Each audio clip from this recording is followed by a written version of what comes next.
Thank you, my constituent Maurice Brady, highly regarded for his knowledge of the agri-food sector and recently elected Regional Vice President of the IFA, has brought to my attention the detailed report from a recent fact-finding mission to Brazil by the IFA and the Farmers Journal, a report which has to be a further cause for real concern for the European Union in relation to a Mercosur trade deal.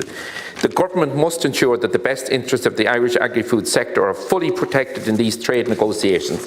This state, as you know, Taoiseach, has for many decades invested very heavily, along with the farming community, in building up a world-class agri-food industry.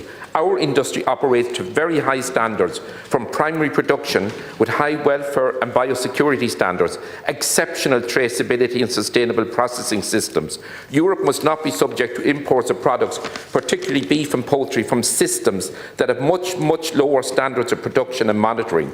The proposed safeguarding regulation must be strengthened, or there is the potential to do untold damage to our agri-food sector, and not just alone to the agri-food sector, but to our overall national economy and employment. Thank you. Thank Deputy Smith for raising this question, and I want to acknowledge Deputy Smith's absolute consistent support and adherence to a high-quality food production system in this country and agriculture, and to say that at the moment the European Union currently imports around 200,000 tonnes of beef from Mercosur annually. And what's being proposed now is that the Mercosurs will be granted a beef quota of 99,000 tonnes, subdivided into 55,000 fresh and 45,000 frozen, with an in-quota tariff of 7.5% to be phased in over 6 equal stages. Now, the government have been actively engaged with like-minded European Union countries to voice Ireland's concerns in relation to the EU-Mercosur agreement.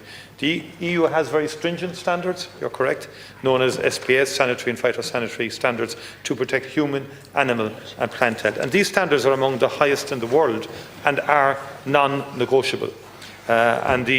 You may be familiar that, I can't give a longer answer here, but the European Union, in the context of the latest agreement, have committed to increasing the number of audits and checks in third countries and to strengthening SPS controls on the ground, because those reports that you've identified have gone over now, Taoiseach. Deputy David